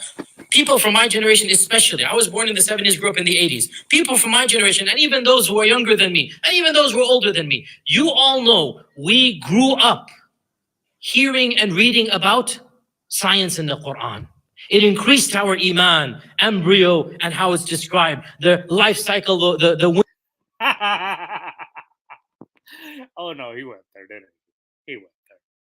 wind, the rains, the mountains as pegs. We grew up with the staple diet of what? The Quran and modern science, right? And it increased our iman. It made us feel good. By and large, Christians have never heard any equivalent. By and large, the Western world doesn't have this genre of Quran and science or Bible and science because they never have. There actually is Bible and But science. they listen to Craig. There is like scientific miracles, and then there's what is name? Craig something. Yeah. There's this guy. Well, actually, a few of them make these claims, and it's like, and then there's also like what do you call it? There's the Hindu group that does that too. It's like, man, this gets this guy's going in the scientific miracles direction. Oh boy. Had the overlap. We did. And every single fact that we discovered, alhamdulillah, the Quran supported. The Quran supported. No, it doesn't. Like we Let him speak. Finish. I think he might. Quran supported. So our iman grew and our belief in Allah grew. However, in the last 15 years in particular, 20 years in particular, one theory has come out. And in my humble opinion, this is the biggest clash between ever in the history of our religion between Quran and science. In my humble opinion, there has never been a greater crisis in terms of science and the Quran than the current one that we're witnessing, and that is the theory of evolution. In my humble opinion, no other theory has challenged the Quranic paradigm as this theory has. And this is something that we need to be brave enough to admit. We need to be honest and frank enough to talk about in a very mature manner without throwing accusations of kufr or shirk or whatnot. Listen carefully to what is going on. Those who wish to talk about this topic, the first thing they need to do is to educate themselves in the science. Most Muslims are dismally ignorant of the science of this theory. Most Muslims have never really studied where is this coming from. They think this is global conspiracy. Yeah, I agree with him on that. To make people far away from religion and whatnot. No. Wallahi, brothers and sisters, I speak to you honestly as your Muslim brother with a little bit of knowledge of science. Little bit. I'm not an expert, but I'm not a jahil. I have plenty of education in science as well. In my humble reading of the theory of evolution, this is good science. Don't misquote me. It's good science. What do I mean by that? It means from the theories that they're coming from, they're connecting the dots in a manner that is logical and reasonable for them. This is not some global conspiracy that they're out to brainwash the Muslim world. This is their paradigm, their perspective. For us, however, we have one issue that will cause us to pause. What is that issue? We believe the word of Allah to be true. And for us, the word of Allah is more scientific than any scientific fact that we have. Oh boy. So for the first time, our quote-unquote science is being challenged with Quran. Now, again, time is limited here, but I ask a few more minutes because I need to really, Q&A is not going to get into all of this. I need to really talk a little bit about these things. Now, a number of points. We need to understand that non-Muslims will never take any book of Revelation and consider it to be science. We don't expect them to. I mean, that's their paradigm. Do you really believe that a researcher who does not believe in the Quran will care what the Quran has to say? We, on the other hand, well, we care about what Allah says. And we must take into account what Allah subhanahu wa ta'ala says. So the question arises, is there any type of theory that we can propose that can take into account everything that science says is an indisputable fact? It is a fact that dinosaurs existed. We can't deny this. It is a fact that mankind has been on this earth for more than 6,000 years. We have cave paintings in hundreds of places. In France, yesterday in Mexico, they discovered some paintings. We have paintings that go back to the Aborigines of Africa 30,000 years. Now you tell me, anybody who knows carbon-14, and I'm a chemical engineer once upon a time, way upon a long time ago, I know carbon-14 dating. And this is as solid as any science you can have. Through carbon-14 dating, we know for a fact that 30,000 years ago, 20,000 years ago, human beings, we, Homo sapiens, drew things on walls. Now, Christian comes along, biblical fundamentalist Sarah Palin version Christian, says, I don't believe in dinosaurs. I don't believe that people were here 7,000 years ago. Now we come along as Muslims and say, I don't believe in evolution. Instantaneously, you become, excuse me, Sarah Palin.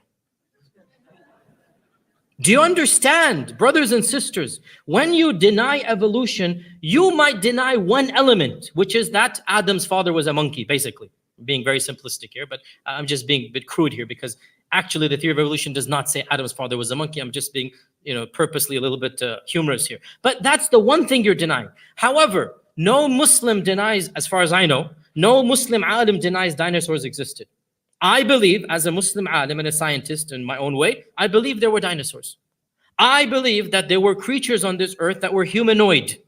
I believe this firmly. We have their bones. We have their civilizations, not civilizations, excuse me. Those creatures never had civilizations, by the way. They never had art. They never had writing. They never had two building structures. They didn't have those types of things, but they did have fire. They did have stone tools. They did have the basic rudimentary things that perhaps some type of primitive man might have had, but they weren't men. They weren't Homo sapiens, right? They were, call them what you will, they were Neanderthals and Cro-Magnon, different names are given. I believe they existed because we clearly have evidence 2 million years ago, 1 million years ago. I also believe that microevolution is not a problem at all. What is microevolution? The evolution of a species within itself. Flies will change, other species will change. Now, problem comes macroevolution, which is a change from, let's say, a dog into a horse, let's say. Macroevolution is nothing other than hundreds of microevolutions. That's the problem, right? Macroevolution is simply you keep on changing a little bit, and when you keep on changing, what happens? You kind of sort of diverge out into different animals. Now, as Muslims, we can never take the Quran to be metaphorical when it tells us explicitly about something. This is why we have to stick with the book of Allah subhanahu wa ta'ala, even in the face of what modern science says. Because if we were to open this door, and people have done this before, then we will say heaven and hell are also metaphorical. And salah is also metaphorical. And zakah is also metaphorical. And people have been there and done that. And the Quran was not revealed to be a metaphor. The Quran was revealed in simple Arabic language. بِلِسَانٍ عَرَبِيٍّ مُبِينٍ. The Quran was revealed to be understood as Allah intended it to be understood. So I was going to say, looking at modern science and what it is proposing, and looking at the Quran, there are a number of ways to reconcile between this.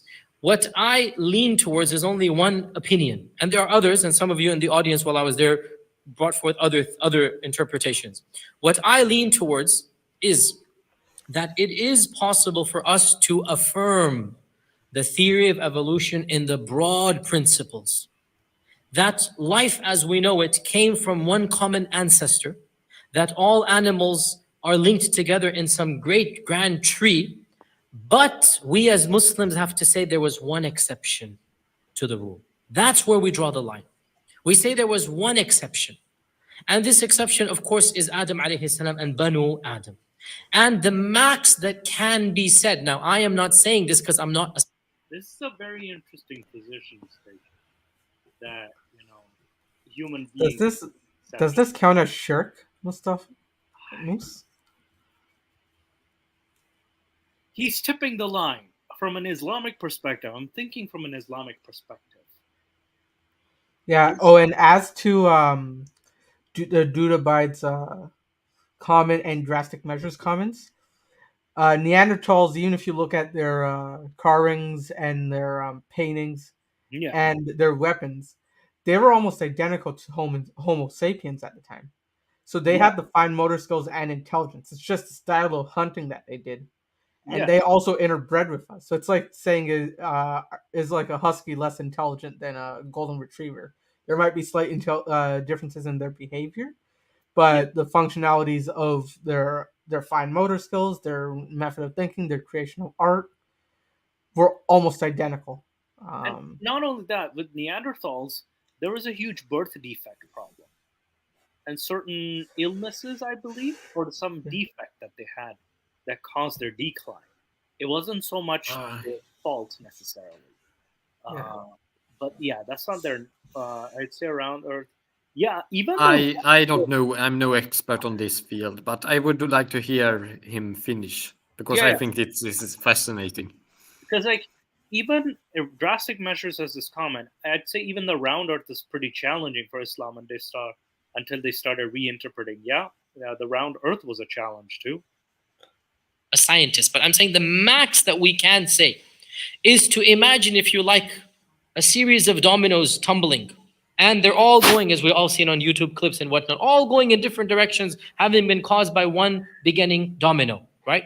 And eventually, if these dominoes continue, one line of these dominoes will lead to that domino, which is a final domino known as man. Because we know for a fact that nothing has been evolved from us. We are the final domino, right? What I am saying, the maximum that any believing Muslim can say is as follows. That all of these dominoes did indeed come from that one domino, that Allah Azza wa Jal... Now here's of course another difference. We don't believe in randomness. We believe Allah caused this. This is only the way that Allah did it, right? But we don't believe in randomness. We believe Allah did it. All of these dominoes came about, all of these species came about, and right when it was our turn, right when the next domino should have been our domino, Allah subhanahu wa ta'ala inserted that domino directly. And that's Banu Adam. And of course, that domino, which is us, fits in perfectly with all the other dominoes, because why would it not fit in perfectly? Allah is perfecting His creation. And all of the other species and all of the other things that Moose, were I got evolving are that. evolving the I way got they're it. supposed Can to. you pause for a sec? Yeah, Why doesn't Allah just create the perfect person? from the start, right? Yeah. And not only that, like he just inserted Allah as like magic. You know, it's like it's a God of the gaps fallacy. He's also. I mean, yes, it is, but at least it's kind of original. It's I at thought he least would say. different. I thought actually he would argue that the original organism came from like some primordial mud or earth, and since Adam came from that, it should be interpreted as that literally.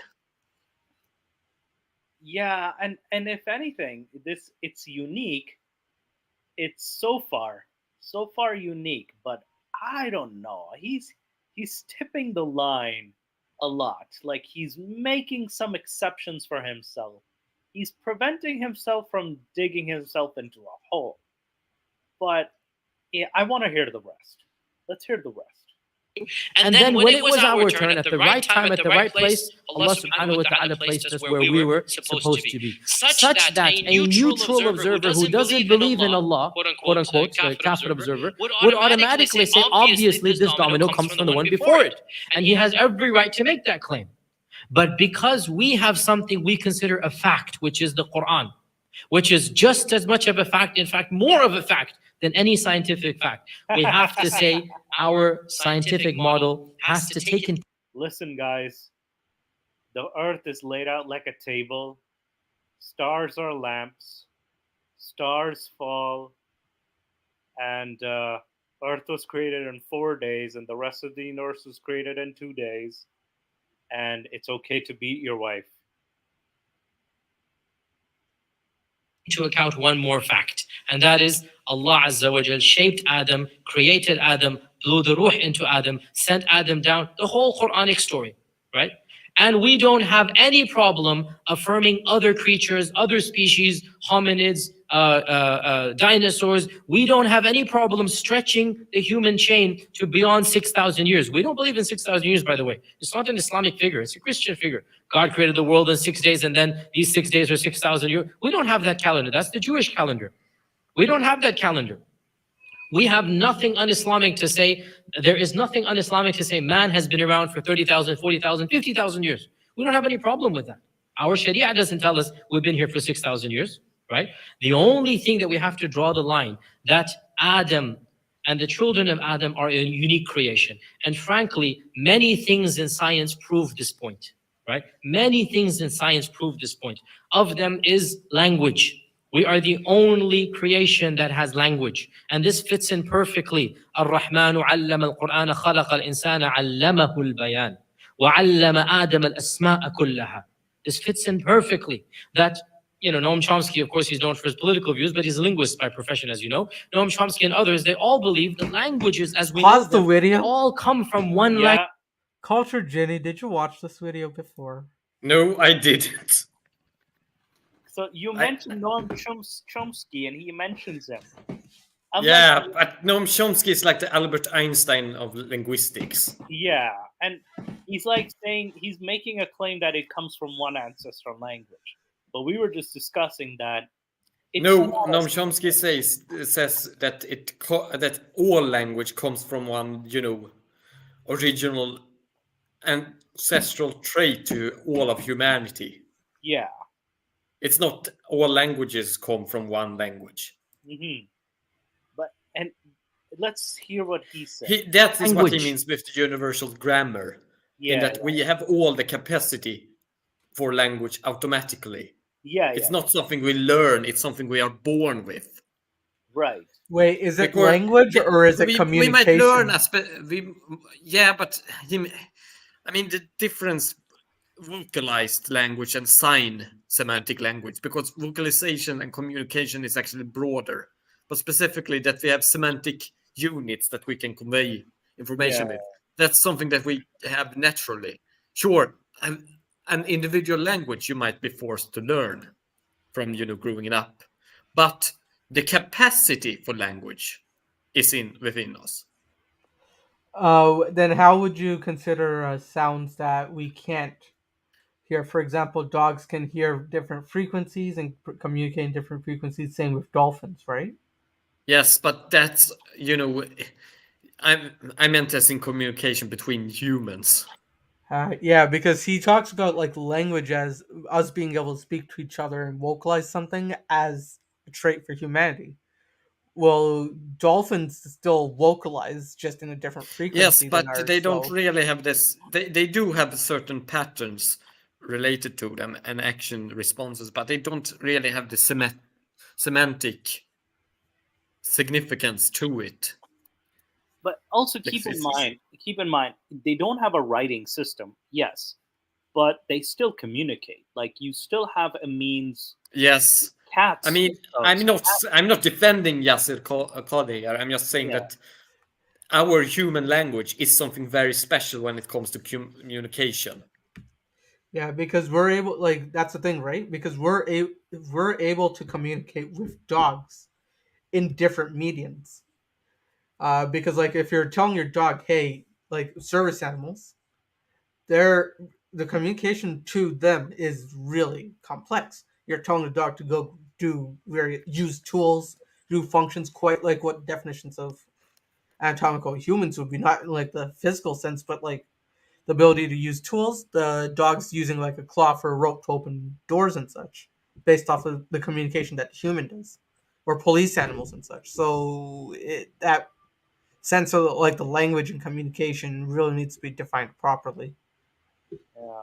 Because like even we were. I think I was watching a study on cats too. Like they do have a set of language when they're communicating with each other. It's very different, and when they're communicating with humans, it's very different. So they do have a sort of a type of a language or way means of communication. But again, it's we're kind of loosely defining the two. All languages go back to one language. Well, this fits in perfectly with our own understanding. All languages goes back to the language of Adam, the Adamic language, right? Also, the concept of aql and knowledge. No other creature has aql the way we have aql. No other creature.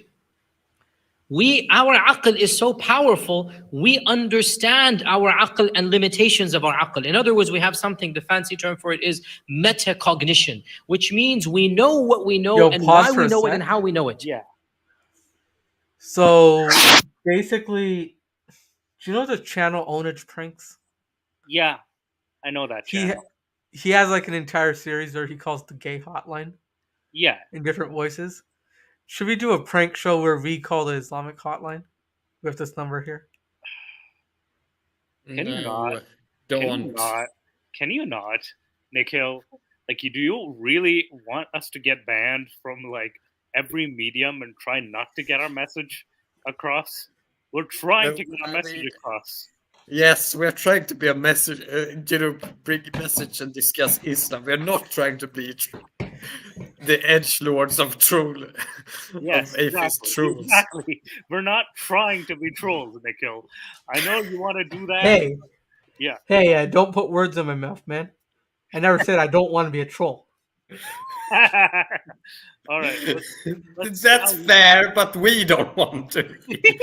We don't think that this show should be the true atheist show. Yeah. We'll have our fun days. We'll anoint a separate day for just trolling. We'll anoint a separate day, probably. But today is discussing and reacting to this discussion. But let's see what he finishes with. Animals know. Animals know there's an impending danger. Animals know a flood is coming. Animals know a tiger is attacking, they're going to run away. This is knowledge. But they cannot know why they know and how they know. They cannot study their knowledge. This is metacognition. We can study our knowledge. We have history, we have arts, we have civilization, we have poetry. The animals don't have this. And there is no biological reason for us to have these special characteristics that no other species has. There are some very profound differences that we have from every other creation of Allah subhanahu wa ta'ala. And the Quran fits in perfectly. Allah has given us aql, Allah has given us free will, Allah has given us a bayan, a knowledge of language. All of this fits in perfectly. So the bottom line, we as Muslims cannot accept the theory of evolution. Though keep in mind, the use of tools and the use of medicine has been observed within chimpanzees. So, and they're, so if anything, and even with orangutans, they can use tools. I've Orangutan, actually heard that other primate species like chimpanzees are currently in the Stone Age. yeah, they're currently in the They're Stone they're Age. they're entering in the early phases of the Stone Age. Yeah, so if anything, they are, evolving. And also, some animals, you've noticed that they do things for no reasons. Like if you see orca behavior as well, it's hunting for even pleasure too, like game hunting. But yeah, and dolphins have sex for pleasure as well. Don't Yeah, ask me how I know that. It was yeah, some research article, but apparently they do it for like pleasure rather than reproduction. yeah. And I think certain animal behaviors we've noticed are very, human-like. That is weirdly, especially even ants too. Like the way they colonize and like establish system and order is very similar to humans.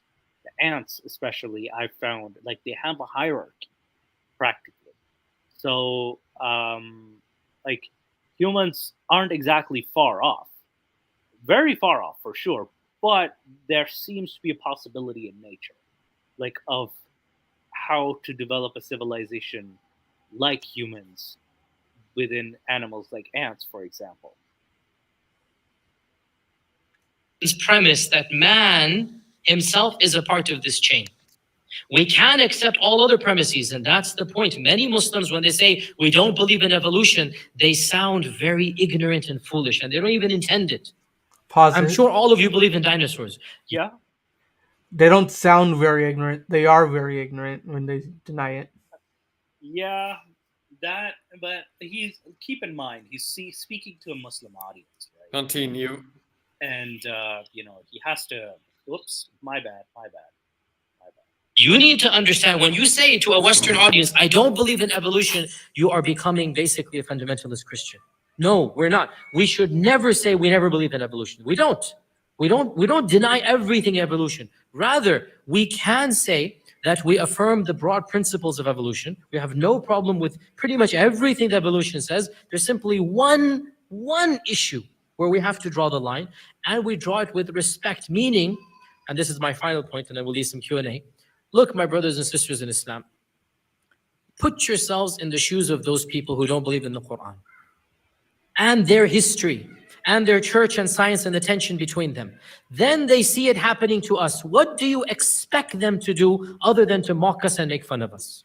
What do you expect them to do other than to say, you guys are backwards, you need to get with the program, leave your book and go with science? That's their world. Don't use Adam and the theory of evolution as your da'wah points. Frankly, these are not your strong points. From our perspective, they're not strong points. We believe in this because we are Muslims. We are not Muslims because of this. Big difference. Let me repeat that. We believe in the story of Adam because we are Muslims. We are not Muslims because of the story of Adam. So when you speak in da'wah to others, when you're talking about Islam, you can say very generically, look, this might be a point of contention between us and you because I believe in a book. I believe in our version of the story, which is radically different from the biblical version. You need to make that point. I believe in our version, which is radically different, and our version has certain issues that, perhaps modern science cannot explain. And what I'm positing really is basically... Well, the story is in Genesis. He's not completely wrong. Because in Genesis, the story is a bit different too. I think instead of Iblis, there's a snake, there's a serpent in the garden. The story only changes in Revelations, and then there's an Apocrypha book that the Quran took the story from. So he's not completely wrong in the differences of the stories. I would call it a miracle, right? How can you prove that Jesus Christ was born of a virgin? How can you prove this? I mean, sorry to be a little bit graphic here, but imagine if you were a doctor. Yeah. Did he just say Jesus? How can you believe Jesus Christ was born a virgin? Isn't everyone born a virgin? Born by a virgin. Yeah. Oh, okay, yeah. No, I got confused there for a sec. I was like, What the fuck? Isn't everyone? What kind of child molesters? He was born from a virgin. That's the belief in both Islam and Christianity, which in itself is becoming challenged now. And then there's some inquiry. I think Paulo Gia covered this. He said that this could have been a misunderstanding, whereas the original term could have just been a young woman instead of virgin. This conflated to virgin in the Gospel of Luke and Matthew, and then they were so desperate to tie it with the Isaiah that they mistranslated it to virgin, and then Islam also kind of stuck with it. So yeah, drastic measures. My apology. I was like when I heard it, I was like, "What the pregnancy porn fuck did I just hear?" One of a virgin body, Nick. All right, let's see what he finished. Jesus Christ, it's taking forever to finish. With the utensils that we have, and you're monitoring Maryam alayhi salam's uterus. Just imagine, right? And you're seeing the fetus grow, and you're seeing everything happen normally. You see my point here, right? Now, if you were a scientist or a doctor, what would you believe except that this woman was impregnated by a man like every other man was and a woman was? You see my point, right? The belief that Jesus comes from a virgin mother, is this scientific? Wallahi, it is not scientific. Let's be honest with ourselves. It's a miracle. That's the whole point, right? How are you going to prove this? You can't. Why do you believe it? Because Allah says so. He's honest at that, because Allah says so. That's it. That's no basis of the proof. But see the point here. The belief that Musa alayhi salam split the Red Sea. You just can't have two tides of water come apart, scientifically proved. It's just the belief that a Prophet split the moon. I mean, do we believe that he split the moon? The Quran says so, right? How are you going to believe this and explain this to a non-Muslim? You see, these miracles, we leave them for the believers. We are not believers. Though I argue with the moon split. The moon split is more specified in the hadith, whereas in the Quranic version, it's very vague. It's not specific. Yeah, but that's the thing. NASA sent astronauts to space. Yeah, and we can actually observe that NASA has also debunked this theory that, yeah, wasn't there some like bullshit that Neil Armstrong went to space and heard that done and converted to like Islam? Yeah, there was that nonsense too, that he converted to Islam. He heard the Adhan as well. I don't know which speaker he was hearing it from. He just didn't find a Burak. That's what I was worried. Just because of... Also, I heard this from a school teacher. A school teacher told me this when I was a kid. Imagine. And this is spread into the masses like wildfire. So a school teacher, supposed to be an academic, is spreading this nonsense. So imagine the coupled... it's frustrating. These miracles. These are not the miracles we give da'wah with. These are the miracles, they come with the package. When you accept Islam, you believe in these miracles. So he's not gonna... Don't tell them. What he's saying is, don't tell them first. Just tell them later. Don't tell them now. Otherwise, they're gonna laugh at your shit. So we stick with the package's strong points, and that is Tawheed, Risala, prophethood, purpose of life. Why are you here? These are our strong points. Nobody has a better answer than we do. Nobody. We stick with the strong points, and that is the Quran, the revelation of the Quran, the miracle of the Quran, hearing the Quran, memorizing the Quran, the effects of the Quran, etc., etc. This is our evidence. When they accept the evidence, it's a package deal. A part of the package deal, they believe in Adam alayhi salam. Simple. So even without telling them about the Adam issue or the evolution issue, we end up having to accept it because we just accepted it. Yes. This suddenly I had so high hopes for this, that he would kind of, try to integrate evolution, but now he's just saying, avoid it. Oh, now he's still pointing. Don't preach this. Just put it. They have to accept it later. So give them the package first. They'll open it later. Surprise. I mean, this. I'm beginning almost to suspect that he knows that this entire thing is wrong, so he just has to, Yeah, like he does have to, kind of save face. I also feel like he's towing the line between saving face but also trying not to call this BS, because I think he personally feels this is bullshit. Oh yeah, no, like yeah, like the thing is, he is a chemical engineer, right? So he Yeah. probably did study like the basics of biochemistry, chemistry, and physics, right? So Yeah. it's probably a lot harder to like. He knows the bullshit stinks. And I love even drastic measures, he says. I like the way Qadi is essentially pointing out all the crazy in the Quran, saying, "What do you expect a rational person to say in this?" This is so true. Oh my goodness. Oh my goodness. This You got 4 more minutes in this. Let's finish it. Let's finish this. As that. So the bottom line, this is one position. Some of you in the audience came to me and said there's another theory, and that is that these Neanderthals and Cro-Magnons could have been descendants of Adam, but not human. Yeah, okay, but the problem comes. I said we don't have a timeline for Adam, and Adam could have been 50,000 years ago. But no matter whatever we do, to extend Adam to 3 million years is really a stretch. Because human history from the Quranic paradigm, Nuh and Ibrahim and whatnot, clearly were not millions of years ago. Ibrahim, by and large, we can say a few thousand years. Okay, the way he said, "Oh, we can't stretch Adam that far," why not? Why not? Like that, if even from Muslim perspective, why not? Like, it's Yeah, no, Hinduism does it with the Saptarishi, the Matsya yeah, like they keep stretching it. With Hinduism, they just keep stretching it. But like, with Islam, Oh yeah, like, we Moose. could do that with Adam, and there's. I feel like at first he's like, "Oh, we don't believe in any number of 6,000," but now he's about to put a number on it. It's weird. Yeah, Moose. Read the comment I put up. 5,000 Read the comment you put up. Qadi is a secret agent working to end Islam. years ago, right? Nuh alayhi salam, yeah, a little bit, before then. So how far, and we know for a fact that between Nuh and Adam were 10 generations, right? Our Prophet said hadith, between Nuh and Adam were 10 generations. Now, those generations were longer, maybe even 1,000 years. So that's 10,000 years right there. Between Adam and Nuh could have been 10,000 years. Because remember, those generations were longer. Each generation is 1,000 years, right? So that's 10,000 years before Nuh. Nuh and Ibrahim, another 10 generations, another 10,000 years, right? So here we're kind of sort of saying 30, 40,000 years, which is basically what modern science itself is telling us. Homo sapiens, as we exist, we did not exist 1,000,000 years ago. You have Lucy, and you have hominids, and you have Homo erectus, and Homo this, and Homo that. You don't have Homo sapien.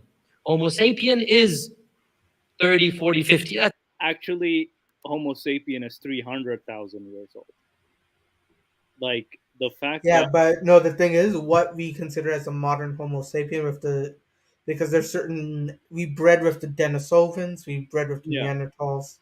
So like, what a modern Homo sapien you would assume is probably he's right. The last that third right in the middle of the ice age is when the last Neanderthals bred with us. yeah.